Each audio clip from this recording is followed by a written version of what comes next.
mid-morning this Tuesday, the Obama administration is warning that climate change is making Americans sicker, and it's only going to get worse. A new report from the White House says that climate change is going to make the air dirtier, the water more contaminated, and the food more tainted. Some of the problems include more deaths caused by heat and longer allergy seasons and worsening asthma conditions.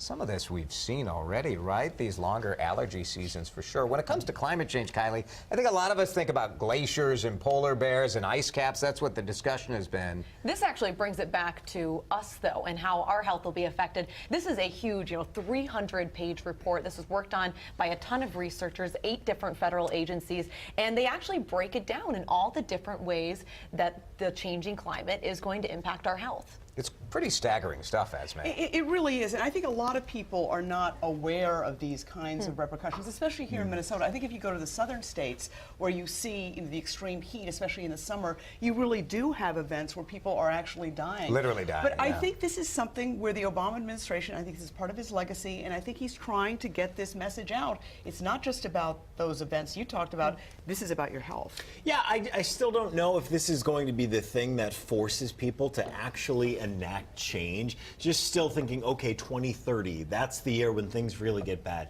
It allows people to put it off, and they keep thinking, okay, this is something that's going to affect my children, maybe not me. Even if it affects me in 15 years, is that going to make the average person really do something different? And I still I'm skeptical that people are actually going to start changing. I wonder if it'll be a change in the way we think about climate change, because like you said, we think about glaciers, we think about polar bears. I think if we can shift and start thinking about it in our health. Air quality. Yeah, air quality. I think what is hard, though, and Matt, why your point is dead on, these are not things that you're going to see immediately. They'll be slow, Yeah. It'll get hotter a little bit slower. And This deaths isn't by heat are Florida hard, too. slipping off into the Yes. Atlantic. Right, Yeah. but I think for so many years there was so much skepticism about climate change, and there still are skeptics out there, Sure. but more and more people are absolutely embracing, saying this is a real problem, and now people are saying, those allergies that I used to have for just a few weeks, well, it's all summer, and I think those are the kinds of things people say, my goodness, that's a factor. And the stronger tornadoes we see. I mean, for me, that's something that has made it more real.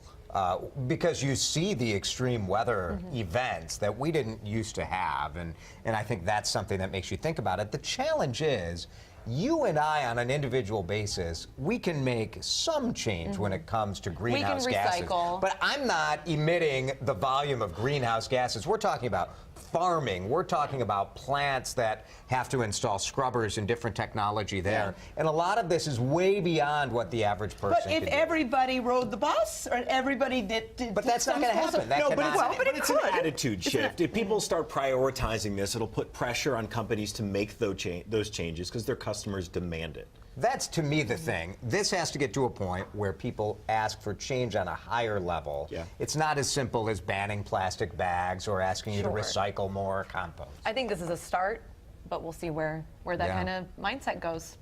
We do have that